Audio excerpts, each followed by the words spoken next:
I was preparing for my first Thanksgiving with my family after 5 years of distance. I had just sold my software startup for $12 million, but had not shared this news with my family due to our complicated past. My sister Sophia accidentally discovered it when she saw a bank email on my laptop. At our Thanksgiving dinner, she suddenly announced it to everyone. Before I tell you about my Thanksgiving nightmare, let me know where you are watching from and hit subscribe if you have ever been betrayed by your own family. Growing up in our middle-class neighborhood in Portland, I always felt like the second choice in my family. My parents placed all their hopes and expectations on my sister Sophia. She was their golden child from the moment she was born. 3 years younger than me, Sophia had this natural charm that made everyone adore her. She was pretty outgoing and excelled at everything she tried, especially tennis, which quickly became her identity and our parents' obsession. While Sophia received tennis lessons, private tutoring, and endless encouragement, I was expected to figure things out on my own. My parents' attendance at my events was conditional on whether Sophia had something scheduled at the same time. I still remember the sting of looking out at the empty chairs during my high school graduation ceremony because my parents chose to take Sophia to a regional tennis tournament instead. When I expressed interest in computer science, my father dismissed it as a waste of time. He wanted me to pursue business or law like the rest of the family. My mother would often say, "I just do not see you succeeding in technology, Edgar. You are not focused enough." Their conditional love slowly created a distance between us that grew wider with each passing year. The breaking point came during my senior year of high school. I had been accepted to a computer science program at a state university, but my parents refused to help with tuition.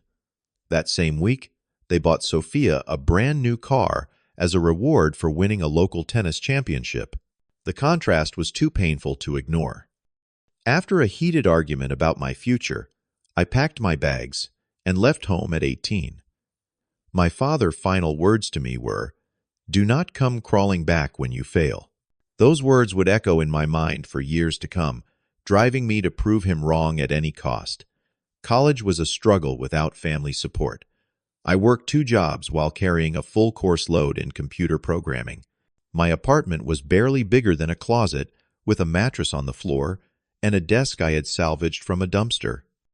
Every night, after classes and shifts at the campus cafeteria and local tech repair shop, I would stay up coding, fueled by instant noodles and dreams of creating something meaningful. By my junior year, I had developed a prototype for a cybersecurity software that could detect patterns in attempted breaches before they happened. I took out a small bank loan, combined it with my meager savings, and officially founded my company, Secure Guard Systems. The first 2 years were brutal. My initial product launch flopped due to some critical bugs that I had missed in testing. I almost went bankrupt, had to sell my car and downsize to an even smaller apartment where I could barely afford the rent. There were nights I went to sleep hungry, questioning whether my father had been right all along. 4 more years of relentless work followed.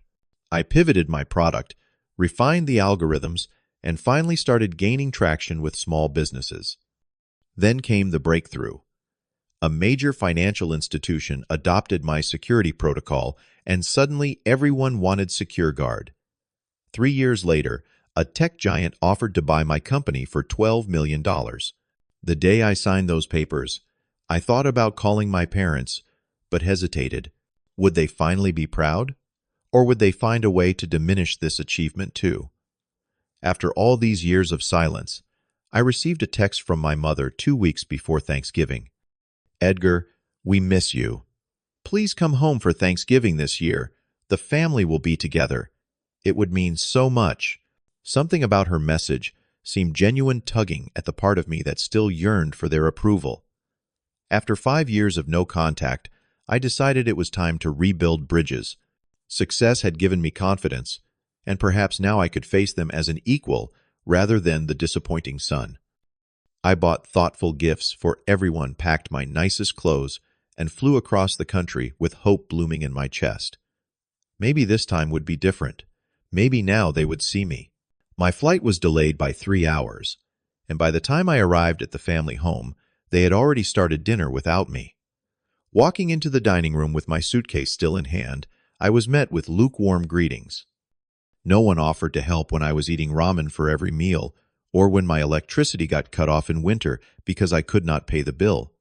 My father tried to interrupt, but I held up my hand. I am not finished. While you were attending Sophia's tennis matches, I was working 2 jobs to pay for classes. While you were remortgaging the house for her law school, I was sleeping on a mattress on the floor of an apartment with black mold because it was all I could afford. As I tried to settle in, my father cornered me for a conversation that felt more like an interrogation.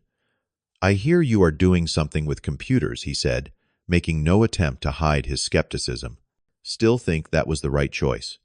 Your sister is a junior partner at Henderson Law now, on track to make full partner before 35.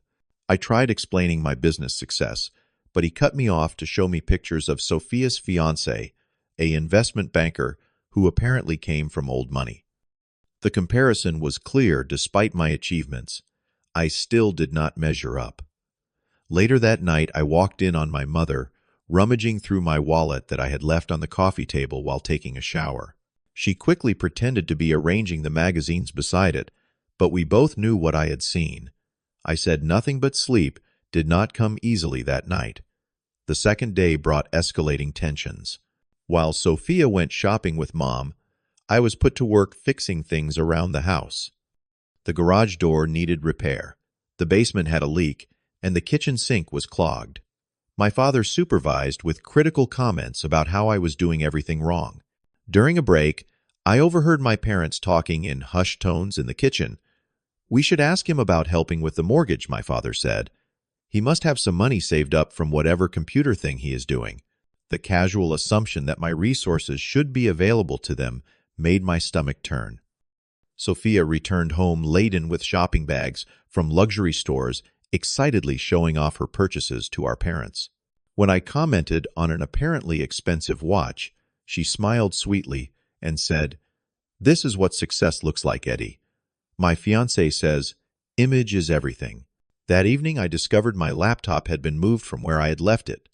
The screen showed it had been recently unlocked, though I was certain I had shut it down.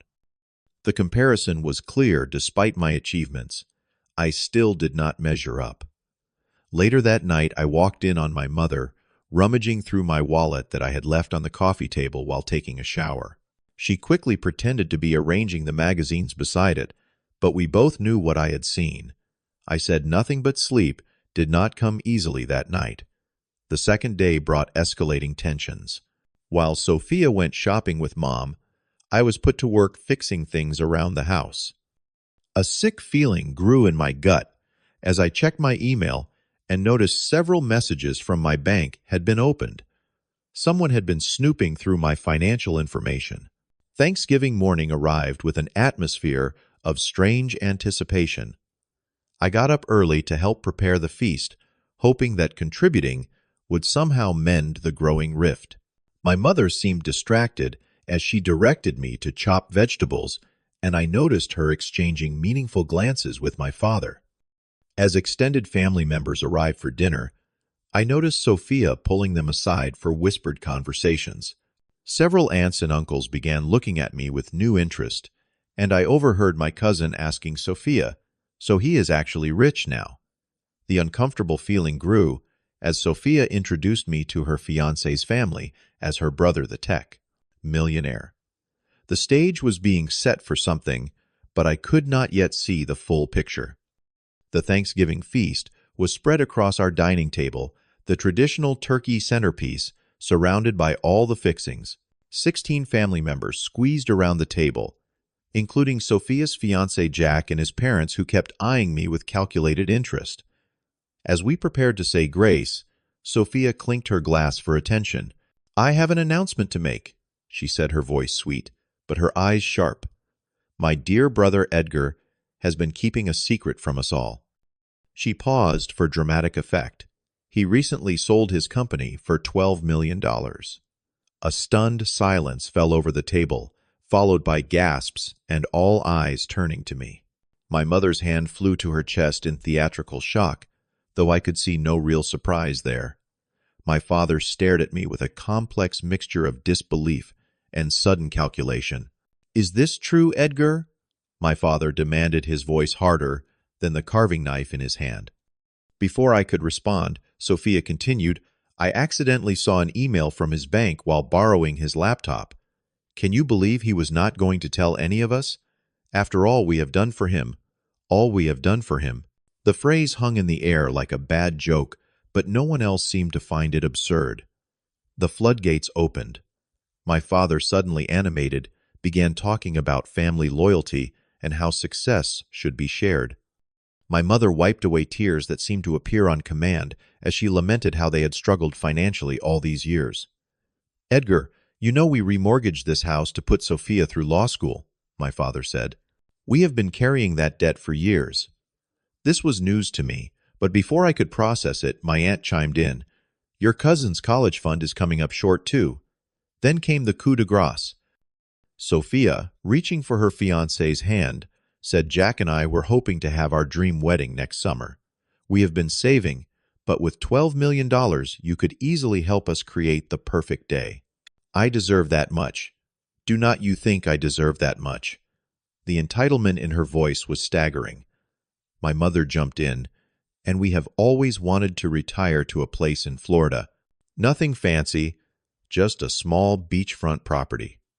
One by one, family members began suggesting ways I could share my wealth: college funds, medical bills, home renovations, business investments. The wish list grew longer, with each passing minute, while I sat in stunned silence. The surreal scene took an even darker turn when Jack, Sophia's fiancé, began asking specific questions about my banking arrangements. Which institutions held my assets? Was the full amount liquid or partially invested? Had I established any trusts? His questions were too knowledgeable, too specific. I excused myself to use the bathroom, but really needed a moment to think. In the hallway, I noticed Sophia's purse open on the side table. A quick glance confirmed my suspicion. She had photographs of my bank statements on her phone. Next to them was a text conversation with Jack discussing account numbers and transfer protocols. When I returned to the table, I saw everything with painful clarity. This was not a family reunion, it was an ambush. They had invited me back not to reconnect, but to access my money. The realization hit me like a physical blow. I must have looked shell-shocked because my father misinterpreted my silence as consideration. "So what do you say, son? Ready to do right by your family?" Sophia added the final twist of the knife. "After all, I was always the one who made this family proud. You were just the odd one who never quite fit in. I deserve this more than you do." The room seemed to freeze as those words hung in the air. My father and mother did not contradict her. In fact, they nodded in agreement. "We always knew Sophia would be the successful one," my mother admitted. "We never thought you would amount to much, Edgar. That is why we invested everything in her future." My father added coldly, "We figured you would struggle all your life. Honestly, we are all surprised you managed to make anything of yourself." Their words confirmed what I had always suspected, but hoped was not true. They had never believed in me. My success was not just unexpected. It was unwelcome, because it contradicted the narrative they had created about who I was supposed to be. Something shifted inside me at that moment, a quiet but fundamental change. I put down my fork, took a deep breath, and looked around at the expectant faces of people who shared my blood but had never shared my dreams. "Let me tell you something about those $12 million. I began, my voice steadier than I expected. Every single penny was earned through sleepless nights, skipped meals, and years without a safety net. When I left home at 18, I had $237 in my account. No one offered to help when I was eating ramen for every meal, or when my electricity got cut off in winter because I could not pay the bill. My father tried to interrupt, but I held up my hand. "I am not finished. While you were attending Sophia's tennis matches, I was working 2 jobs to pay for classes. While you were remortgaging the house for her law school, I was sleeping on a mattress on the floor of an apartment with black mold because it was all I could afford. I turned to Sophia, whose smug expression had begun to falter. You say you deserve my money more than I do. Based on what? The fact that our parents loved you more, that they gave you everything and me nothing. The silence in the room was absolute. As for your fiancé trying to access my accounts, I pulled out my phone and dialed a number. My attorney answered on the second ring. I need you to secure all my accounts immediately, I said loudly enough for everyone to hear. And I will be filing charges against Sophia Williams and Jack Thornton for attempted bank fraud. I have evidence of them photographing my financial documents and attempting unauthorized access. Sophia's face went white. You cannot be serious, she sputtered. I ended the call and looked directly at her. I have never been more serious in my life. What you and Jack tried to do is a federal crime. My mother began crying in earnest now, real tears of panic rather than the performative ones from earlier. Edgar, please. We are family. Family. I questioned, looking around the table. Family supports each other through hard times. Family celebrates achievements instead of trying to take credit or profit from them. None of you contacted me once during the years I struggled. None of you asked if I needed help when I nearly went bankrupt. When I returned to the table, I saw everything with painful clarity. This was not a family reunion. It was an ambush. They had invited me back not to reconnect, but to access my money. The realization hit me like a physical blow. I must have looked shell-shocked because my father misinterpreted my silence as consideration. So what do you say, son? Ready to do right by your family? Sophia added the final twist of the knife. After all, I was always the one who made this family proud. There was no place set for me at the table, and I had to squeeze in between my uncle and a cousin I barely recognized. The first hint that this reunion might not go as planned came from the cold look in my father's eyes and the dismissive way Sophia acknowledged my presence. That first night back was uncomfortable in ways I had not anticipated. My childhood bedroom had been converted into a home gym, so I was relegated to sleeping on the living room couch. Where do you think you are going? This is your family. I turned back one final time. Not anymore. I choose to surround myself with people who value me for who I am, not what I can give them.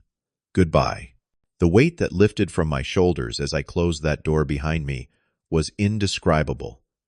For the first time in my life, I felt truly free of the need for their approval or acceptance. I had faced my deepest fear that my family never truly loved me and survived. I checked into a luxury hotel downtown instead of flying out immediately. Something about leaving town right away felt too much like running. I ordered room service, took a long shower, and for the first time in days, I slept peacefully. The next morning, I received a call from my Aunt Linda, my mother's sister, who had been at the dinner, but remained quiet throughout the confrontation. Edgar, what they did was wrong, she said. I should have spoken up. Her apology was unexpected, but sincere. Unlike the rest of the family, Aunt Linda had always shown me small kindnesses, growing up sending birthday cards with $20 bills when others forgot. I have been thinking about what you said about family, she continued. You are right. Real family does not do what they did to you. Our conversation gave me an idea. The following week, I established the First Generation Tech Scholarship specifically for students from unsupportive family backgrounds who needed financial assistance to pursue degrees in technology. The first recipient was a young woman whose parents had cut her off when she chose computer science over the family business. In the months that followed, I received numerous messages from my parents and Sophia, ranging from angry accusations to tearful apologies. I responded to none of them. Instead, I focused on rebuilding my life around people who genuinely cared about me. My small circle of trusted friends became the family I chose. I began seeing a therapist to process the years of conditional love and emotional neglect. The journey was painful at times, but necessary. I learned that my worth was never tied to my parents' approval, and my success was all the more meaningful because I had achieved it without their support. Exactly 1 year after that disastrous Thanksgiving, I was speaking at a charity event for youth and technology when I spotted Sophia in the audience. After my speech, she approached hesitantly. "You look well," she said, awkward, in a way I had never seen her before. "I am," I replied simply. She took a deep breath. "I owe you an apology, a real one. What I did was unforgivable, and I have been facing the consequences. The law firm put me on probation after they found out about what happened. Jack and I broke up. I did not feel the satisfaction I once thought I would at seeing her humbled. Instead, I felt a quiet compassion for the person she might become if she learned from her mistakes. "I forgive you, Sophia," I said, "but forgiveness does not mean I can have you in my life again." She nodded, understanding the boundary I was setting. Before she walked away, she asked, "Are you happy, Edgar?" The question made me reflect on everything that had changed. "Yes," I answered truthfully. "I am happy. Not because of the money, but because I finally know my own worth. Sometimes you have to lose a family to find peace within yourself. And sometimes the greatest success is not the amount in your bank account, but the courage to say no to those who have forgotten how to love you unconditionally." Have you ever had to create boundaries with family members who only valued what you could give them? Comment below with your experiences. If this story resonated with you, please like, subscribe, and share it with someone who might need to hear that it is okay to choose their own well-being. Thank you for listening, and remember that your worth is not determined by those who failed to see your potential.